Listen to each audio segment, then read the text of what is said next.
Bismillahirrahmanirrahim. Assalamualaikum warahmatullahi wabarakatuh. Alhamdulillah, pemirsa MUI TV, kali ini kita bersua kembali dalam editorial MUI TV yang akan mengangkat salah satu tema yang cukup menarik dalam kaitannya terkait dengan arus baru ekonomi umat.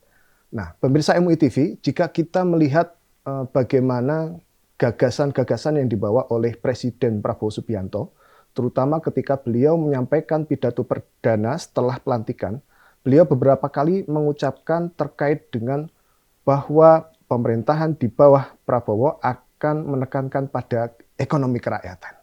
Nah, pemirsa MUI TV, kali ini dalam kaitan itu kita tentu akan menggali lebih banyak dan tentu akan mengeksplorasi terkait bahwasanya sejatinya kita umat tentu membawa atau ingin punya harapan baru dengan kepemimpinan Prabowo Subianto untuk membawa arah ekonomi kita. Telah hadir bersama kami Wakil Ketua Umum Buya Anwar Abbas. Assalamualaikum Buya. Waalaikumsalam. Alhamdulillah sehat Buya ya. Alhamdulillah ini tampaknya adalah pertemuan perdana Buya di program editorial TV Buya. Alhamdulillah. Dan kami juga ditemani oleh Ketua MUI Bidang Informasi dan Komunikasi, Kiai Haji Mas Duki Baidowi. Assalamualaikum. Waalaikumsalam. Izinkan kami untuk menyapa Cak Duki ini. Beliau ini sering disapa dengan Cak Duki, salah satu panggilan akrab karena beliau berasal dari Madura. Terkait dengan apa yang saya sampaikan sebelumnya, Bu ya. Jadi kalau kita berbicara terkait dengan gagasan ekonomi kerakyatan yang dibawa oleh Prabowo, tentu kita berharap ada semacam angin baru, harapan baru. Nah, kalau menurut Buya sendiri sebetulnya merespon gagasan yang disampaikan oleh Prabowo Subianto sebagaimana itu seperti apa, Buya? Assalamualaikum warahmatullahi wabarakatuh. Saya setelah mendengar pidato perdana Presiden Prabowo, terus terang saja sangat gembira ya. Karena apa yang beliau sampaikan itu ya betul-betul merupakan hal yang sangat diharapkan oleh bangsa. Karena apa? Karena yang akan beliau lakukan adalah bagaimana beliau lewat kebijakan-kebijakan yang akan beliau keluarkan nanti sebagai seorang presiden itu bisa berbuat banyak bagi rakyat lapis bawah. Dan dalam kegiatan Majelis Ulama Indonesia di dalam Kongres Ekonomi Umat yang tahun 2020 kita selenggarakan, itu kita juga mengusung supaya ya kebijakan-kebijakan dan polisi yang dibuat oleh pemerintah ya supaya lebih berpihak ke bawah. Dan Pak Kiai Ma'ruf Amin dulu menyatakan ya kalau sebelumnya kebijakan kita trickle down effect dari atas ke bawah, menetes ke bawah. Beliau ya menginginkan supaya bottom up dari bawah ke atas, sehingga dengan demikian diharapkan struktur masyarakat kita yang semula bentuknya kayak piramid gitu ya, kecil di atas, agak besar tengah dan sangat besar di bawah, itu akan berubah dan bertransformasi menjadi seperti belah ketupat, di mana bentuknya seperti ini, kecil di atas, besar di tengah, kecil di bawah. Di atas itu kalau menurut Habibie cukup 2%, di tengah 95%, dan di bawah 3%. Dan kalau seandainya strukturnya seperti itu, nanti akan berubah lagi bentuknya ke dalam bentuk ketiga, yaitu seperti gunungan dalam wayang Jawa ya, di mana tidak ada lagi bawahnya. Nah, jadi dengan demikian kita harapkan yang ada adalah hanya kelas ekonomi usaha besar, usaha menengah dan usaha kecil. Sementara usaha mikro dan ultra mikro yang hari ini besarnya sekitar 64 juta itu sudah nggak ada lagi. Tapi pertanyaannya adalah apakah itu bisa diselesaikan oleh Prabowo pada masa periode pertama ini? Nanti kita lihat. Itu menarik. Mungkin relate Cak Duki terkait dengan apakah mungkin probabilitas terkait dengan gagasan-gagasan disampaikan oleh Prabowo Subianto itu akan bisa terrealisasi dalam 5 tahun ke depan, mengingat misalnya ada beberapa kebijakan yang tentu belum mengafirmasi terkait dengan gagasan itu. Bagaimana mungkin Cak Duki pandangannya? Ya, ini memang Prabowo ini berbagai statementnya ya, Pak Presiden ini sangat populis dan banyak memberikan harapan. Mudah-mudahan ini bisa dilaksanakan dan seperti apa nanti pelaksanaannya nanti kita lihat lebih detail lagi. Cuma fakta yang terjadi selama ini kan memang Indonesia ini merupakan salah satu negara di dunia yang kesenjangan antara kaya dan miskin itu termasuk 5 besar. Jadi disparitas. Ya, disparitasnya luar biasa. Luar biasa ya. Luar biasa. Banyak data-data yang kalau dielaborasi itu sangat miris gitu ya. Dan itu semuanya karena berbagai kebijakan ataupun kasus-kasus yang menyimpang dari kebijakan itu semuanya bertentangan dengan ekonomi konstitusi kita, terutama yang berhubungan dengan pasal 33 Undang-Undang Dasar 45. Ekonomi konstitusi ini kalau dari awal misalnya dijaga baik kebijakannya, kemudian dilaksanakan dengan baik, mungkin negara kita tidak akan seperti ini. Karena Pak Hatta itu ketika merumuskan pasal 33 itu, mimpi beliau itu adalah negara-negara yang welfare state di Eropa Barat. Di Skandinavia gitu kan. Tetapi ternyata sampai saat ini gagasan-gagasan Pak Hatta itu sampai saat ini belum terlaksana. Itulah sebabnya kenapa ketika Pak Prabowo kemudian menghembuskan ya sebuah statement yang sangat populis tentang kebijakan ekonomi kerakyatan, itu banyak orang berharap bagaimana agar kebijakannya itu betul-betul sesuai ya dengan ekonomi konstitusi kita. Tentu saja ini butuh pakar-pakar, butuh keahlian-keahlian dari Pak Prabowo timnya untuk bisa melaksanakan itu. Nah, seperti apa pelaksanaannya? Saya kira dari poin-poin yang selama ini disampaikan oleh Pak Prabowo itu cukup menjanjikan. Misalnya dia yakin sekali ya bahwa pertumbuhan ekonomi itu akan mencapai 8%. Tentu saja saya kira seperti yang dibilang oleh Buya Anwar ya, itu tidak akan bisa langsung. Tahapan-tahapan itu semuanya akan bisa terrealisasi. Bahkan mungkin juga di periode pertama mungkin belum bisa terlaksana semuanya seperti apa yang dijanjikan oleh Pak Prabowo. Tapi nggak masalah. Tapi paling tidak setidak-tidaknya ada gagasan dan semangat. Gagasan itu, niat itu, setidak-tidaknya itu sudah menggambarkan sesuatu yang inline antara harapan masyarakat dengan pimpinannya. Saya kira itu sangat penting. Umat itu berharap itu selama ini. Dan itulah yang mesti coba umat mengawal, dan ketepatan Buya Anwar sama kami ini semuanya sedang akan melaksanakan Mukernas ya. Kita juga ingin mengundang Presiden ya supaya bisa hadir. Ini adalah itu salah satu agendanya itu ya, ekonomi ya, pengaruh utama ya. Mukernas terakhir sebelum kita akan melaksanakan Munas pada tahun 2025 yang akan datang. Kita berharap Bapak Prabowo datang untuk memberikan elaborasi dari apa yang tadi sudah beliau statementkan selama ini. Betul. Kembali lagi ke Buya ini. Buya waktu itu sempat beberapa kali kalau kita lihat di media massa, misalnya kita mengutip dari Yusuf Kala itu selalu mengatakan bahwa ekonomi kita itu dikuasai oleh hanya 3% di kelompok kita. Nah, ini terkait ini bagaimana? Ini kan soal ekonomi kerakyatan itu kan kalau semangatnya itu adalah berbasis pada pemerataan itu tadi, tidak ada kesenjangan begitu ya. Karena memang ekonomi dan bisnis tangan mereka ya. Dan mereka karena aktif dalam bidang ekonomi bisnis, mereka akhirnya jadi kaya ya. Mengapa mereka kaya? Karena mereka menempuh sunatullah untuk sampai menjadi orang kaya. Sementara kebanyakan kita tidak menempuh jalan itu.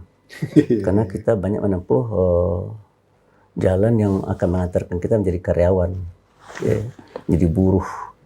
Sementara kalau karyawan dan buruh itu kan gajinya sudah ditentukan ya, oleh itu kalau menurut Buya apa lebih kepada jiwa entrepreneur, mentality. Jadi oleh karena itu kalau ada kata-kata arif dan bijak menyatakan utubul ilma walau bisin, tuntul ilmu meskipun ke negeri Cina, ya menurut saya ya kita implementasikan. Dan untuk mempelajarinya tidak perlu pergi ke Beijing, tidak perlu pergi ke Guangzhou, belajar saja kita dengan Cina yang ada di sini gitu ya.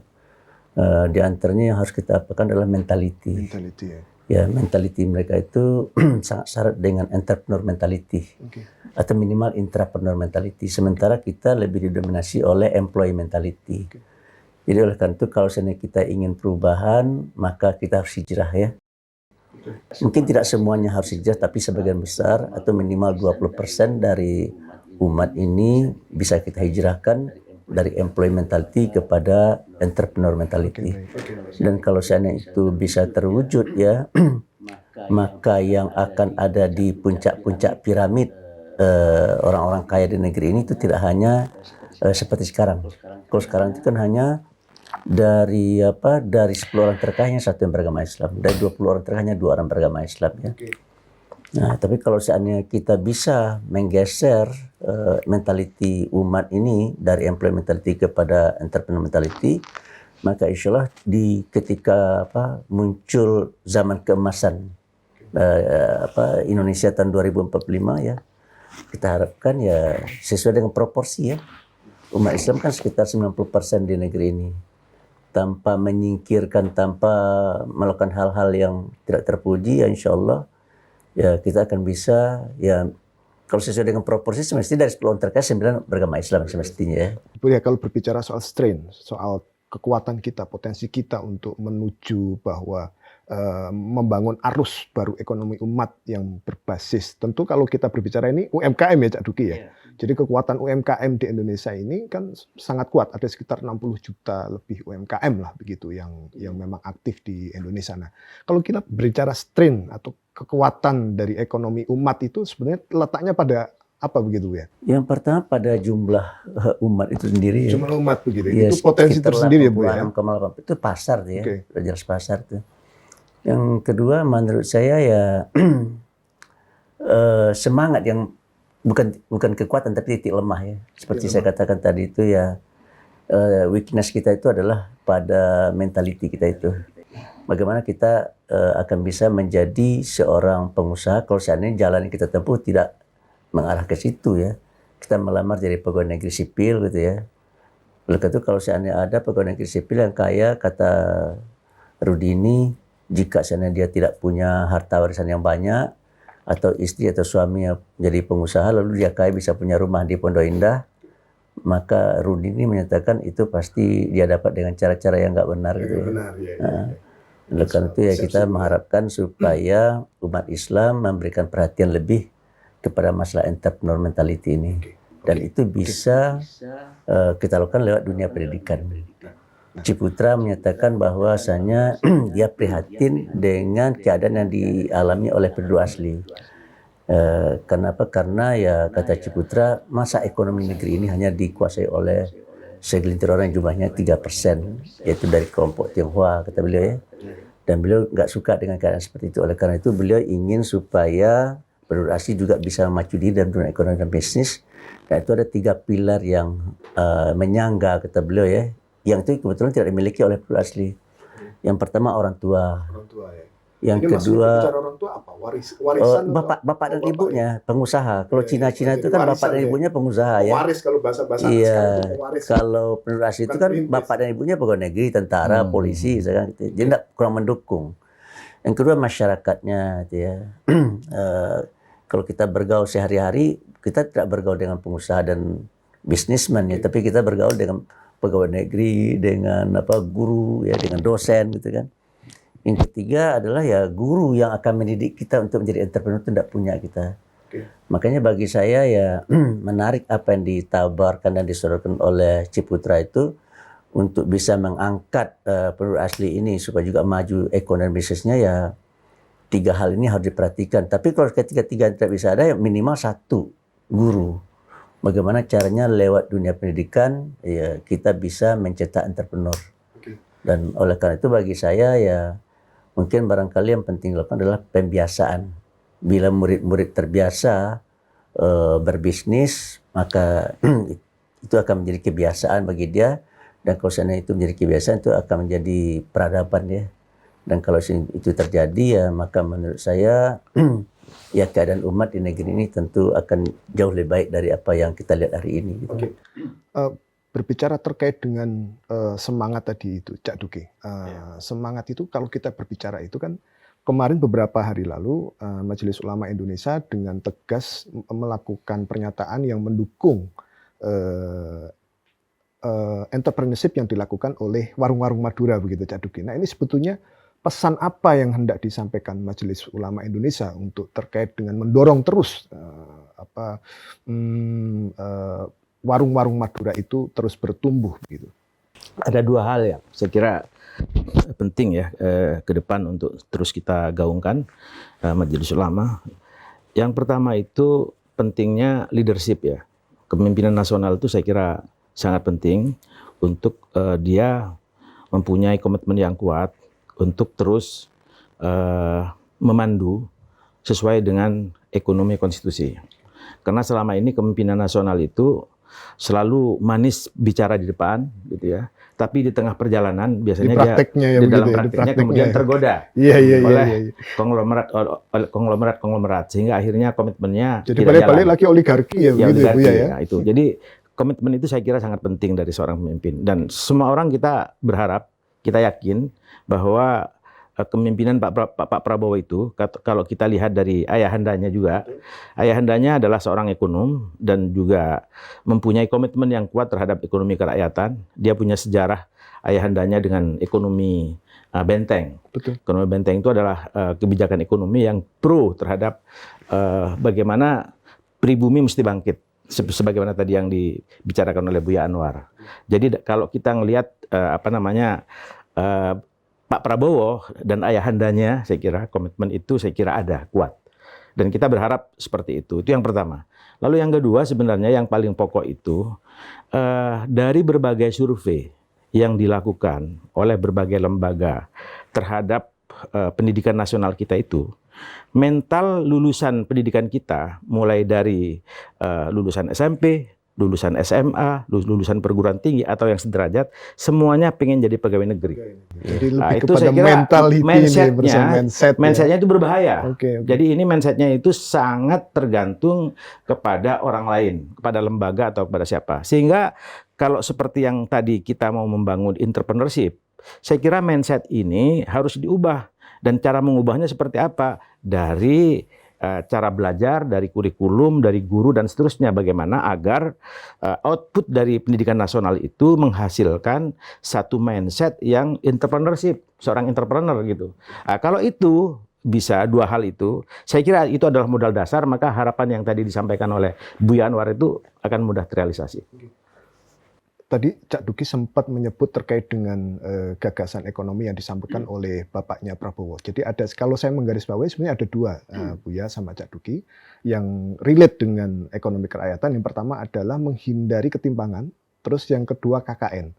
Nah ini beberapa kali kemudian disampaikan melalui adiknya Pak Hasim yang selalu mengutarakan bahwa Prabowo ingin menggali kembali gagasan-gagasan ekonomi yang disampaikan oleh Pak Sumitro begitu, sebagai seorang begawan ya Cak Duki ya. Nah terkait ini kira-kira ketimpangan dan KKN, suara MUI ataupun pernyataan dari MUI seperti apa begitu Bu ya. Sekaligus ini akan menutup perbincangan kita yang sangat singkat kali ini dalam editorial MUI TV. Ketimpangan sosial ekonomi mereka kan cukup tajam. Kalau seandainya ini dibiarkan terus terjadi dan berlangsung ya, maka menurut saya ya eksistensi bangsa ini juga akan terancam. Nah, oleh karena itu bagaimana caranya supaya kita tetap utuh, ya tetap kompak, tetap bersatu, ya menurut saya adalah ya kebijakan dari Sumitro itu harus dihidupkan kembali. Ya bagaimana caranya supaya ya, bahasa beliau kan pribumi ya, kalau kita mungkin barangkali adalah penduduk asli gitu ya. Bagaimana caranya penduduk asli yang ada di lapis bawah ini itu bisa naik kelas, melakukan gerakan mobilitas vertikal. Seperti saya katakan dari usaha mikro, ultra mikro naik ke usaha kecil naik ke usaha menengah gitu. Nah, oleh karena itu usaha-usaha dan upaya yang dilakukan oleh oleh kawan-kawan yang ada di grassroots ini supaya di backup, diprotek, dilindungi gitu. Nah, jadi kita sangat mengharapkan sekali adanya kebijakan yang bersifat affirmative action. Ya, supaya pemerintah betul-betul memberikan perhatian kepada kepada ekonomi kecil, mikro dan ultramikro. So kalau seandainya itu kita perhatikan ya, maka insya Allah pertumbuhan ekonomi akan terjadi, pemerataan akan terjadi, dan stabilitas ekonomi juga akan bisa terwujud. Dan kalau stabilitas ekonomi terwujud, maka biasanya para investor juga tertarik untuk datang, sehingga akhirnya ekonomi kita itu seperti bola salju ya, semakin membesar, Sehingga tidak mustahil ya kalau seandainya PricewaterhouseCoopers membuat prediksi kita akan bisa menjadi 4 besar dunia tahun 2040-2050,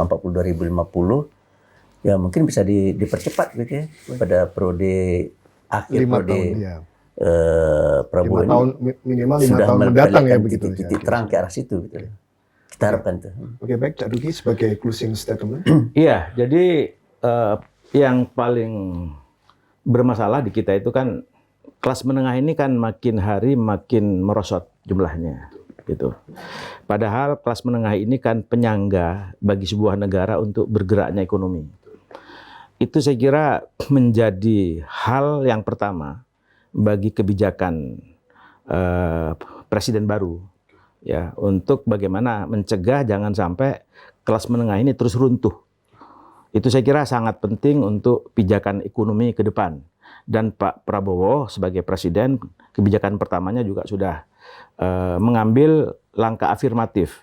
Misalnya Sritek yang pabrik tekstil besar di Jawa Tengah, di Solo itu yang akan mem-PHK ribuan orang, tidak boleh mem-PHK, bahkan kementeriannya diperintahkan oleh beliau untuk mencegah jangan sampai ada pemberhentian tenaga kerja di Sritek, supaya Sritek tetap jalan. Itu salah satu contoh bagaimana afirmasi yang dilakukan oleh presiden.